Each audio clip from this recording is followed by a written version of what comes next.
The platform groaned under her bare feet. She didn't move. Couldn't. The sack over her face clung with sweat, thick with flour dust, and inside it, her breath came shallow and fast. Her hands were tied in front of her with barn rope, frayed and biting, just below the swell of her belly. "My baby is coming," she whispered, though no one leaned close enough to hear it. Laughter rose around her like smoke from a brush fire. Someone made a comment about used goods. Another about early delivery. One of the younger boys, voice breaking, shouted, "She don't look worth much, uncle." The man beside him chuckled, but didn't correct him. Temperance felt her knees sway. The wood beneath her felt like gallows. She wondered, dimly, if this was worse than a hanging. At least hangings were quick. This was slow and public, and worse, legal. She heard the auctioneer clear his throat. He wasn't standing beside her, but behind. Coward. "Next up, one temperamental widow, 9 months and near done," he called, voice like gravel soaked in molasses. "Strong hips, strong lungs, and, plenty of experience. Property of the Callahans. By widow's law, she's theirs. Comes with no dowry, no dignity, and no say." Someone clapped. Another whistled. Temperance turned her face slightly beneath the sack. No light came through. Her breath fogged it, humid and sour. The baby shifted inside her, a quiet ripple of life beneath the wreckage of a name she no longer bore. She felt the wood tremble again. From behind, a pair of shoes stepped up to the platform. Hard leather, sharp soles. Not the boots she once knew. These were Obadiah Callahan's, her brother-in-law. She could smell his pipe smoke. The kind that made her nauseous long before pregnancy. "Tell him why you're here, Tempe," he said, loud and false-sweet. "Tell him how you tried to keep my brother's land, and refused to marry proper again. Tell him how you disgraced us with your attitude and laziness." Her silence infuriated him. It always had. She felt him step closer, like he might tear the sack off and show them what shame looked like, but he didn't. No, he liked her faceless. More manageable that way. Someone in the crowd called, "How far along is she?" 8.5, Obadiah said quickly. "But might be sooner. She's always been dramatic." Temperance shifted her weight, but the rope around her wrists tightened when she moved. She heard snickering. Even the women didn't defend her. A few of them, she knew, had shared her tea once. Had borrowed salt from her kitchen. Now they muttered about her condition and whether the baby had the right nose. Farther back, someone hadn't moved. She felt it before she saw it. Presence. Fill. Heavy. She couldn't see through the sack, but she heard it. One breath, steady, different. Lower than the rest. She imagined it came from a tall man, someone not shifting his weight or elbowing others. Just waiting. The auctioneer began again. Opening bid, $4. A beat. Silence. $3.50. The baby moved again. A sharp elbow to her ribs. She winced and bit the inside of her cheek to keep from crying out. The pain grounded her. So did the shame. 2. Any takers for 2. Obadiah muttered something under his breath. She heard boots scuff. And "I'll take her." A voice. Deep as a canyon but calm as shade. The crowd rustled. Temperance heard the wood steps creak. One man climbed onto the platform. He didn't speak again. Didn't haggle. Didn't explain. He just walked forward. She braced herself for his touch. A hand grabbing her arm, maybe jerking her down to show ownership. But what came instead was gentler than memory. He put one hand, large, calloused, warm, on the small of her back and guided her forward. The other hand found hers, curled around the rope, and didn't pull. He unwound it. Slowly. One loop at a time. The crowd hushed. When her hands were free, she didn't know what to do with them. She expected him to pull the sack away. He didn't. He bent slightly, he was tall, she realized, and swept her up into his arms as if she were made of paper and fire both. Her swollen belly rested against his chest. Her breath caught. He walked down the steps with her, through the parted crowd, who said nothing now. Not a soul stopped him. Obadiah's voice cut through. That's theft. That's not a purchase without coin. The man didn't break stride. But behind him, a coin rang against the wood. A silver dollar. Tossed. Loud. Temperance heard it spin. The man carrying her said nothing. Just held her like something sacred. Her face was still covered. But in his arms, she smelled earth and tobacco, and something like pine sap and smoke. Her head rested against his chest, and through the cloth, she heard his heartbeat. Steady. He walked past the wagons, the well, the children staring in silence. He walked until the dirt turned to dry grass. Past fences in need of mending. Past old prayer flags nailed to a sycamore. He stopped once, just once, and shifted her gently. And that's when she spoke again. "My baby's coming," she said, barely a whisper. "Please don't leave." He said nothing, but the way his grip shifted, firmer, surer, he had no intention of letting go. The sack clung to her skin like confession. Her fingers, freed now, pressed lightly to the back of his shirt. She hadn't been held like this since before her husband died. No, it was different. This wasn't love. This was shelter. She didn't know his name, didn't know where he was taking her. But as the sun dipped low and the gossip behind them dissolved like dust, she realized something that made her shiver. She wasn't scared. Not of him. Not yet. And from somewhere just beneath her ribs, the baby kicked again. Sharp, strong, as if to say it's time. And maybe, just maybe, someone had finally come. The wagon rocked gently, each wheel turning like the slow beat of a weary heart. Temperance sat inside, back braced against a sack of oats, legs curled to one side as the road jostled beneath her. The sack still covered her face, but the air had changed, no longer thick with judgment and sweat. Now it carried pine needles and dry bark, the faint smell of creek water somewhere in the near distance. She hadn't spoken again. Not since the words at the auction, "My baby's coming." And the man hadn't spoken either. She didn't know his name, only the weight of his silence, and the way his shoulders filled the front bench of the wagon like he'd grown from the earth itself. Each time she dared lift the edge of the sack for breath, she saw flashes, his broad back, worn denim shirt, wide-brimmed hat dipped low. He was a man shaped by labor and aloneness. But he hadn't let her fall. That mattered more than his name. Behind her eyelids, she tried to piece together what had just happened. Not just the shame of the auction platform, but the months leading to it. The slow unraveling of her world. Her husband, Will Callahan, had died under a freight wagon 6 months into her pregnancy. Gone in an instant. The same night, her name vanished too. Widow replacing wife, burden replacing daughter-in-law. They'd buried him and began weighing what use she still had. At first, she'd scrubbed floors, washed linens, bit her tongue. But when they said she must marry Obadiah, or be sent back east where her kind belongs, she chose silence over surrender. Obadiah had always looked at her too long. Will had once warned him off, half drunk and half joking. She wished now he'd said more. Her baby shifted again. She rubbed her belly gently through the cotton folds of her dress, whispering nothing in particular, just syllables to fill the silence. A thumbprint-sized pain bloomed low in her back. She tried not to wince. The wagon slowed. The man grunted, low and unreadable, as he pulled the reins. The wheels crunched to a halt. She listened. No voices. No town noises. Just breeze in the trees. Then his boots hit the dirt. She heard him walk toward the back, then pause. Her hand trembled as she lifted the sack. Light, pale and kind. No crowds. No judgment. They were beside a shallow stream, birches swaying nearby, and a trail leading toward a ridge covered in green. A small cabin stood tucked at the foot of the hill. Stone chimney. One shutter hanging crooked. She blinked against the sun. He looked at her, finally. He had the kind of face that didn't ask for anything.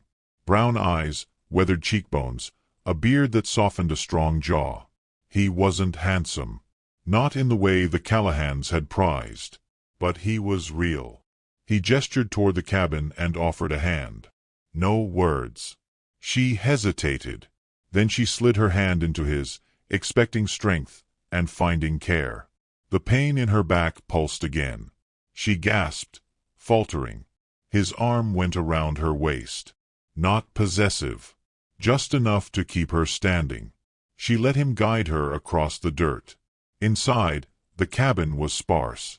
A single bed made up with a wool blanket. A rocker near the hearth. One shelf with a cracked Bible and a rusted horseshoe nailed above the door. Dust floated like feathers in the shafts of sunlight. There was no clock ticking. No mirror to judge her.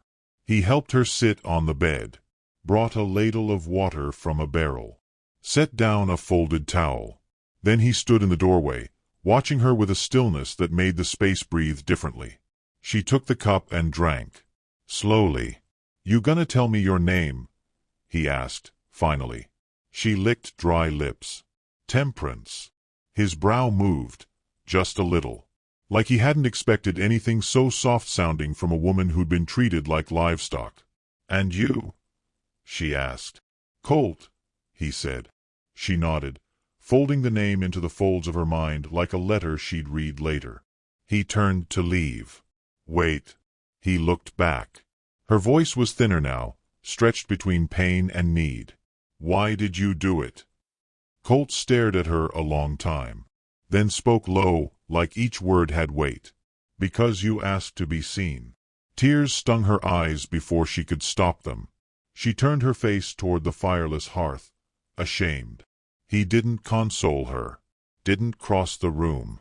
But he placed a loaf of bread on the side table, set down a jar of honey beside it, and walked out. She sat alone for a while, blinking fast. Every room in her life had been full of noise, commands, sermons, threats. This one held only her breath. And that was new. She untied the last bit of rope still knotted around her wrist. Let it fall like a skin she no longer needed. Outside, she heard Colt splitting wood. Rhythmic. Unhurried. Her fingers drifted to her belly. The baby had quieted. She looked down at her ankles, swollen, dust-covered, and then at the bread. He had left it without asking. As if she were allowed to eat when she was hungry. The thought alone made her cry again. But this time, quietly. The sun tilted lower in the window. The light turned golden. She reached for the bread with shaking hands and broke off a piece. And in the far distance, just beyond the trees, a hawk screamed once. She flinched. But it was only a bird. Still, the sound stirred something in her. A warning. A memory. A fear she couldn't yet name. She stood slowly and walked to the doorway. Colt was splitting wood in the yard, his back to her. But farther down the slope, behind the ridge, she saw 3 men on horses. Small, distant shapes. Phil. Watching. Waiting. Her throat tightened. They hadn't come to buy. They'd come to take. The cabin didn't tick. That was the first thing Temperance noticed. No clock on the wall, no pendulum beating time against her nerves. Only the soft breath of wind brushing through cracks in the shutters and the occasional hush of trees swaying outside. Here, time passed in shadows and light, in the way fire deepened or cooled on the hearthstones, not in minutes or scoldings. Colt had split enough wood for 3 winters by morning. He stacked it without sound, moving like a man who'd taught himself to be small in the world despite his size. He didn't ask if she needed help standing or walking or breathing. He didn't comment on how swollen her ankles were or how thin her wrists had grown. He simply placed a fresh basin of warm water near the bed, then left a clean cloth beside it. Temperance sat up slowly, brushing the hair from her face. Her braid had come undone in the night. Her belly strained against the faded seams of her dress. She dreamt of her mother's kitchen, cinnamon, warm bread, a lace curtain trembling from a window open just enough to whisper comfort. She'd woken instead to aching ribs and a silence that didn't press. That, too, was new. She dipped the cloth into the basin and washed her face. Her skin was warm and tight. When she looked down, she saw the faint rope burns still etched around her wrists. Pale welts, soft and angry. They reminded her she was still real. Later, when she stepped outside, Colt didn't startle. He simply looked up from where he was nailing a new board to the coop and offered a nod. The sun caught the edge of his jawline, casting him half in light, half in shadow. His hair was dark, but a streak of silver curled near his temple. His hands, one strong and sure, the other twisted and shiny with scar tissue, worked in rhythm, one compensating for the other without complaint. She watched him work, not out of curiosity, but because the quiet between them wasn't empty. She eased herself onto the rocker near the door, breath shallow. "You ever had someone stay here before?" she asked. Colt didn't look up. No. The way he said it, it wasn't bitter. Just final. "Why not?" A pause. Then, "Didn't need to." Temperance nodded. The wood creaked under her weight. The baby shifted again, a flutter and a nudge. "You could have left me there," she said after a while. Colt didn't answer right away. Then he set the hammer down beside the coop and straightened his spine. "You were standing with a sack over your face and rope around your hands. Seemed like leaving wasn't your sin." She turned her face from him, blinking against sudden heat in her eyes. Inside, a breeze stirred the pages of the Bible on the shelf. One fluttered loose and drifted to the floor. Temperance noticed it later.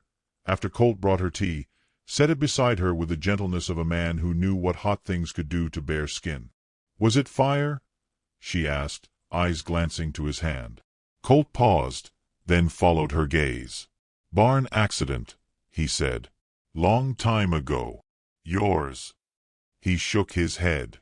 "Someone else's. I got him out." Temperance watched him closely. "But it cost you something." Colt didn't deny it. Just took a slow sip from his own cup and leaned against the porch beam. "Some things are worth the burn."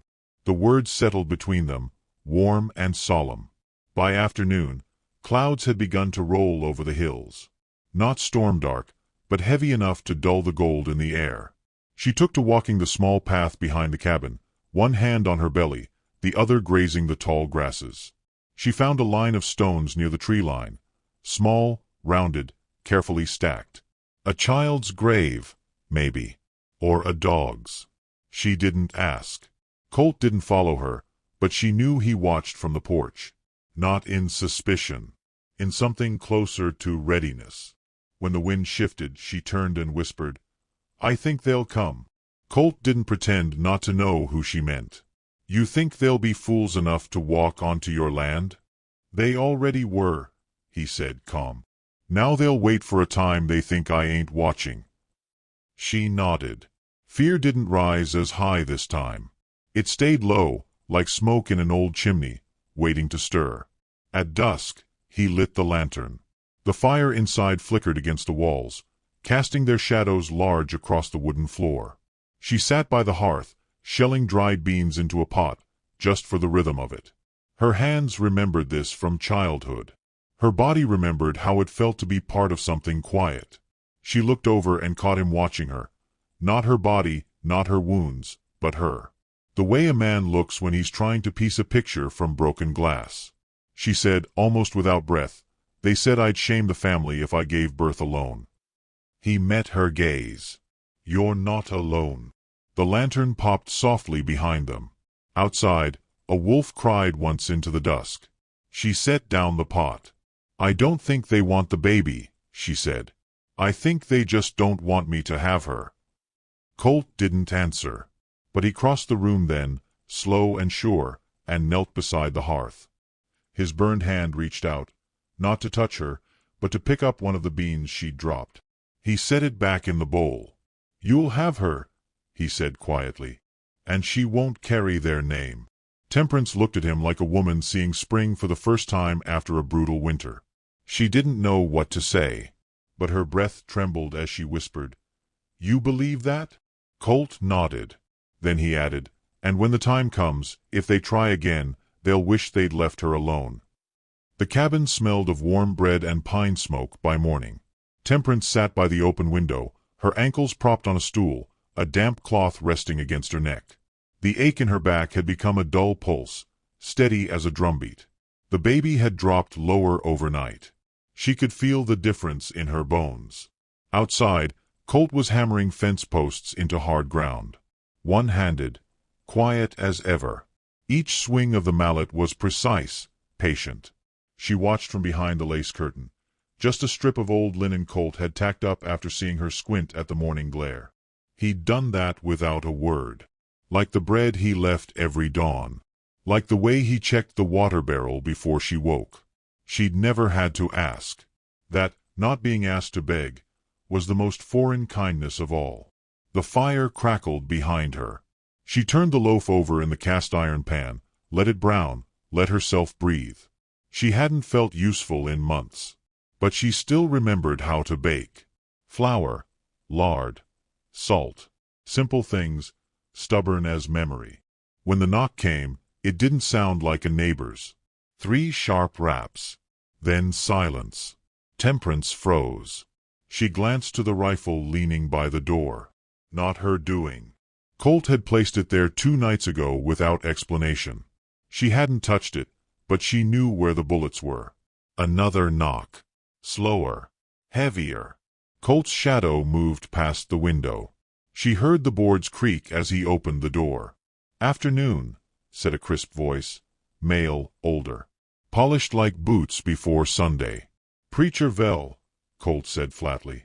Temperance couldn't see him, but she recognized the name. The churchman who dined with the Callahans every 3rd Sabbath. The same man who told her, once, that submission heals faster than resentment. She stood, quietly, both hands bracing her belly. The baby stirred low. She swallowed the tightness rising in her throat. "I'm here on behalf of Mrs. Callahan," the preacher said. "There's concern." "She ain't yours to worry about," Colt replied. Temperance stepped into view. The preacher blinked, as if seeing her in a home, dressed, fed, not bowed, offended some theological rule. "You're with child," he said, unnecessarily. "I was with child when they dragged me to market," she answered. His mouth thinned.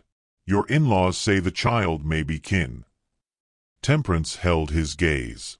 "She'll have no Callahan name." "Temperance," he began, using her name like a curse. "You must know how this appears. A woman alone with a man. Unmarried. On land that isn't." "It's mine," Colt interrupted, stepping forward. The preacher looked up. Colt towered even more in the cramped doorway, and frowned. "You may think yourself her protector, but you're only giving the town reason to whisper." Colt didn't move. Temperance reached out and placed one hand on the doorframe to steady herself. "Let them whisper," she said. "I've been quiet too long." The preacher cleared his throat, uneasy. "There's law. We can send for Judge Hanley. Arrange a hearing." "Judge Hanley sat at the auction," Colt said. "Didn't blink. This isn't about the past. It's about what's proper now. About decency." Temperance drew a slow breath, then said softly, "Decency left when they covered my face with a sack and put a price on my child." The silence that followed rang louder than any argument. Preacher Vel stepped back, his boots snapping twigs. "I'll report this." "Do that," Colt said, and shut the door with a calm finality. Temperance turned away and sat hard on the edge of the rocker, breath shallow. Her hands trembled. Colt didn't speak. Instead, he knelt beside her and began unlacing her shoes. One at a time, slow and careful. She let him. "Pain?" he asked, eyes on her swollen feet. "Some." He rose and fetched a bowl of cool water, set it beneath her, and guided her feet in. She sighed. The tension left her shoulders.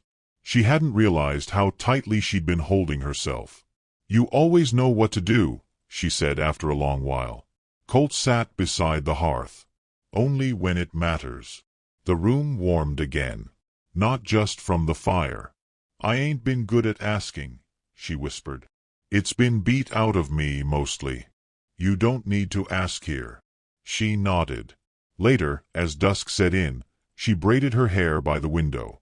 A breeze lifted it gently before it fell over her shoulder. She heard Colt outside, brushing the mare. humming low, something tuneless but steady. The smell of rain carried in faint and electric. She looked at the table. On it, a plate of bread and a jar of honey had appeared, again, without word. She hadn't seen him do it, but she knew it was him. That night, as thunder rolled somewhere distant and the fire burned low, she sat at the table in her nightdress and broke the bread slowly with her hands.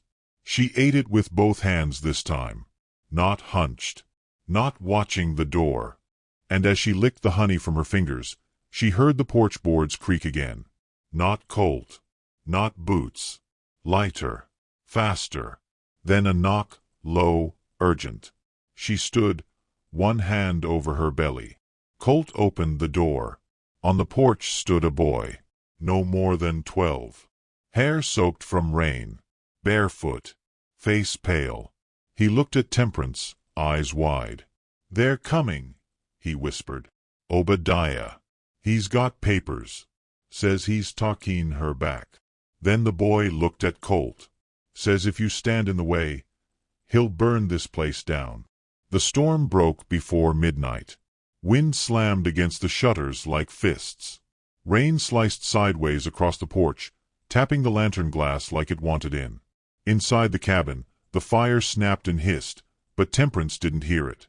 She was on her hands and knees beside the bed, breath shallow, dress clinging to her back.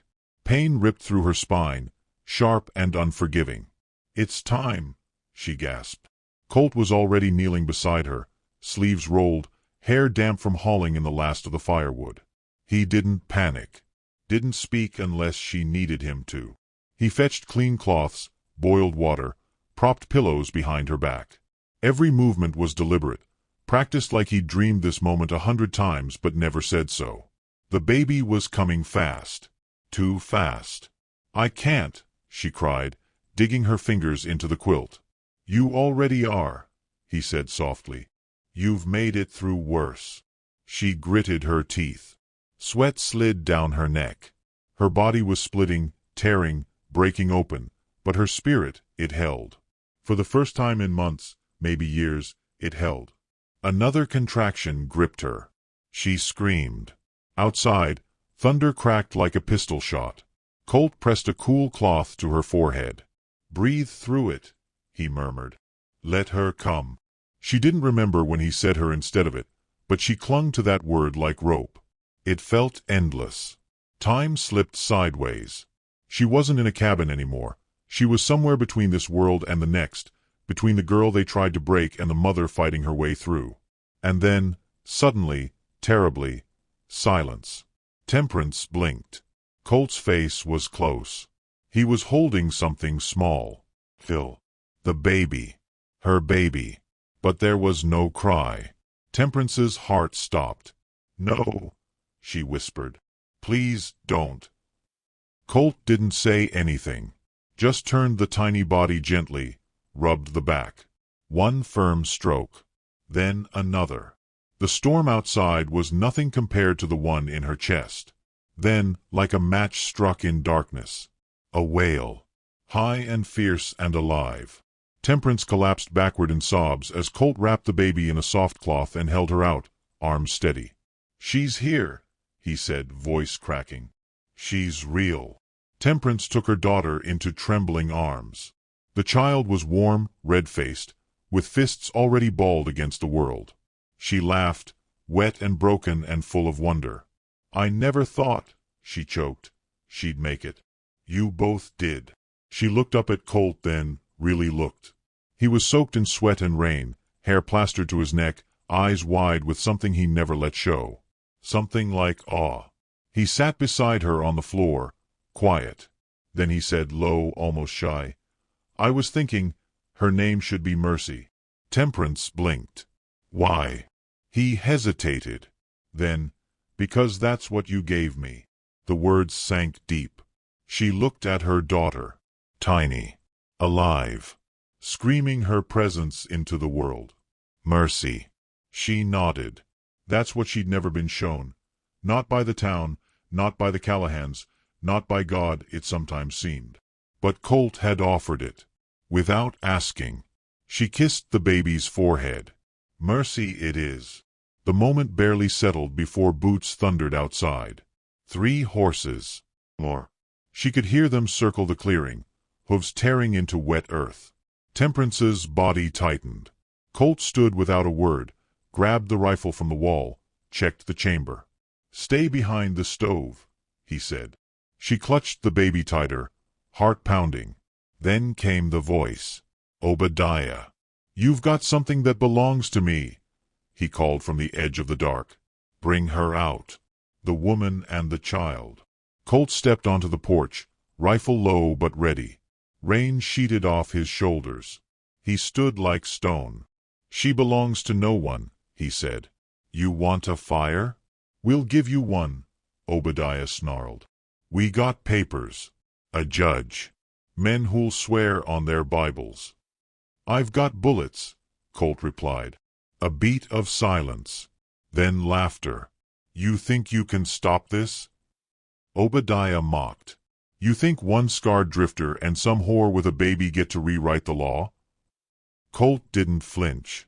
"I think you forgot what kind of man I used to be." Temperance, crouched behind the stove, stared at the side of Colt's face through the slats of the firebox. Rain illuminated him in flashes. He wasn't trembling. He wasn't bluffing. One of the men outside shouted, "Light it!" A torch flared near the barn. Colt lifted the rifle, but not toward the barn. He aimed into the tree line. One clean shot rang out. A scream followed. Then silence. "I hit your oil lamp," Colt called. "Next time it's your hand." Obadiah cursed. "This ain't done." "I know," Colt said. Then Obadiah made a mistake. He stepped forward. Colt didn't hesitate. One more shot. Thunder cracked. Obadiah dropped. The others fled. Rain fell harder. Fire hissed out in the dirt. The smell of gunpowder faded. Inside the cabin, Mercy slept, her fists finally unclenched. Temperance sobbed softly, but this time it wasn't from fear. Colt came in, soaked to the bone, and set the rifle aside. He sat beside her again, eyes lowered. "He was never coming for her," she whispered. "He just didn't want me to have anything left." Colt didn't answer. He reached out, gently touched Mercy's foot. "Now you got everything," he said. And for the first time in her life, she believed it.